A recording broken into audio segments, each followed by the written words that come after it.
Force 1, Force 2, Desi Boys, Rocky Handsome, Parmanu, and there is lot of other movies. I trained John Abraham. इन सभी movie में different character की requirement थी, different body की requirement थी, कहीं पे use body, कहीं पे लीन बॉडी।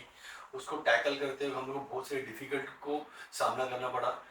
कोई कोई चीज़ में ऐसे होता था कि हमारे पास बहुत कम टाइम है और कम टाइम के अंदर हम लोग परफॉर्म करना है। Sometime he get fever, he get injuries, वो इंजरी को रिकवर करके फिर से come back to same continuity के साथ हमें सेम बॉडी लेके आगे जाना होता है। वो बहुत डिफिकल्ट काम होता है क्योंकि एक बार आप बीमार गिरते हो तो आपका मसल लॉस होता है या किसी तरह की इंजरीज होती है तो 3-4 महीने 5-6 महीने का टाइम लगता है फिर से कम बैक करके वो वहाँ से रिकवर होके फिर से वो शॉट देना, फिर से उसी तरह की बॉडी बना के कंटिन्यूटी देना is not a joke, it's very difficult job. And इसके लिए सामने वाले की बहुत मेहनत लगती है, बहुत हार्डवर्क लगता है, डेडिकेशन लगता है, मोटिवेशन लगता है, अच्छा नॉलेज लगता है ट्रेनर का। इन सब चीज़ों को मिला के एक अच्छी बॉडी बनती है जो लोग उसे अप्रिशिएट करते हैं और उसको लाइक करते हैं और उससे स्टार का भी नाम होता है। इन सभी के बारे में आज मैं आपसे बात करने जा रहा हूँ। जॉन अब्राहम की बॉडी मैंने हर अलग अलग मूवी में किस तरह से उसको बिल्डअप की है। नमस्ते, I am fitness expert Vinod चन्ना। मैं इस फील्ड में 30 ईयर से काम कर रहा हूँ और 16 डिफरेंट टेक्निक्स में मेरे स्पेशलाइजेशन है, यानी parkour, yoga, kick boxing, weight training. I was a professional body builder from Maharashtra state 15 years, Bombay gold medalist, junior champion, novice champion of champion. Nutrition मैंने किया है ICSM से, अमेरिकन स्पोर्ट न्यूट्रिशन से, clinical sport weight management and supplementation. उसके साथ साथ calisthenic, parkour, myofascia, stick mobility, ऐसी बहुत सारी चीज़ों में मैंने काम किया और कंटिन्यू सीख रहा हूँ और नए नए टेक्निक डेवलप करने की कोशिश कर रहा हूँ। आज हम बात करेंगे जॉन अब्राहम के फोर्स मूवी के बारे में। फर्स्ट मूवी जो मैंने उसके साथ काम किया था, फोर्स में उसकी बॉडी बहुत ही अप्रिशिएट हुई थी, जहाँ पे ह्यूज मस्कुलर बॉडी उन्होंने बनाई थी।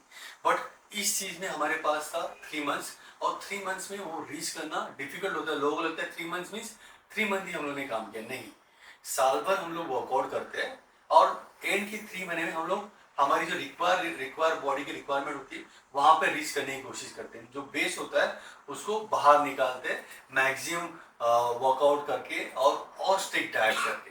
एंड वो जो चीज़ होती है वो लोग एंड में देखते हैं और उस पर लोग बोलते हैं हमने 3 महीना ये वर्कआउट किया। बट 3 महीने से पहले साल भर हम लोग वर्कआउट कर रहे थे, साल भर में हम लोग का डाइट ओके था, बट एंड की 3 मंथ हमने ज़्यादा स्ट्रिक्ट किया बिकॉज वहाँ पे हमें अपना पूरा जोर लगाना होता है और परफॉर्म करके दिखाना होता है। वैसे ही सबसे बड़ा इंसिडेंस हुआ रॉकी हैंडसम में। रॉकी हैंडसम में मैं बुडापेस्ट में शूट थी, मैं अपना यहाँ का बिजी शेड्यूल छोड़ के हर 5 दिन जाके वहाँ पे ट्रेन करता था, वापस आता था। एंड उस बार एक बार ऐसे मैं ट्रेन करके आया और बाद में मैं जैसे ही आया मुझे किसी का कॉल है कि जॉन व्हील चेयर पे वापस आ गए। मेरे को पता नहीं, मैं तो कल ही ट्रेन करके और आज ही कैसे वापस आ गया।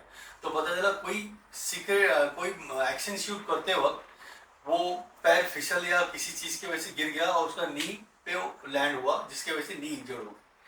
तो अभी सबसे बड़ा चैलेंज था, अभी ये जो बॉडी बनी थी बेस्ट शेप था, उसको बेस्ट शेप को कंटिन्यू कैसे रखें। बिकॉज 3 महीना उसका वर्कआउट ही बंद हो गया, उसको 1 2 3 सर्जरी करनी पड़ी नी के लिए। मुझे उसको नी से बाहर निकालना है और वहाँ पे भागने का शॉट है, रनिंग शॉट, और फिर से वैसे जंपिंग वाली मूवमेंट है। या तो इंजरी से रिकवर भी करना है, फिर से बॉडी को उसी लेवल से या उससे भी ज़्यादा स्ट्रॉन्ग भी बनाना है। तो ये सब चैलेंजिंग चीज़ होती है, उसके लिए बहुत सारी चीज़ों पे काम करना पड़ता है। Inner thigh, outer thigh, hip पे, कोर पे, मोबिलिटी पे, जो उसका पहले का मोबिलिटी था उस लेवल पे वापस लेके जाना होता है, या जो ओरिजिनल मोबिलिटी थी उसको वापस लाना होता है, या उससे एक्सट्रीम पे काम करना पड़ता है, तब जाके आप ओरिजिनल पे वापस आते हैं। यानी आप बेसिक पे काम करते हो, आप वो चीज़ पा नहीं पाओगे, आपको 2-3 स्टेप आगे की सोचनी होती है, तब जाके आप जो आपकी रिक्वायर टारगेट है वहाँ पे पहुँच पाते हो। तो ये सब चीज़ों में मैंने काम करके उसको फिर से वहाँ से रिकवर कर 3 महीने में हम लोगों ने वो रिकवर कर लिया। नी सर्जरी के बाद फिर से वो भागने का शॉट दिया, वैसी बॉडी लेके, and everybody was appreciate. Rocky handsome की body the best shape John was, मैंने लोगों ने देखा होगा उसका लीन में फुल्ली मस्कुलर बॉडी। उसके बाद थोड़ी सी फिटनेस टाइप ऑफ बॉडी हम लोगों ने देसी बॉयज़ में and Housefull 2nd and 3rd में की। फिर उसके बाद परमाणु एंड बहुत सारी कंटिन्यू मूवी ऐसे आता गए और अलग अलग मूवी के हिसाब से हम लोगों ने उसको ट्रेन किया। हर बार अलग चैलेंज थे, अलग बॉडी टाइप वहाँ पे कभी क्या होता है, आप और कंटिन्यू वर्कआउट करते हो, आपकी बॉडी उस वर्कआउट को यूज टू हो जाती है।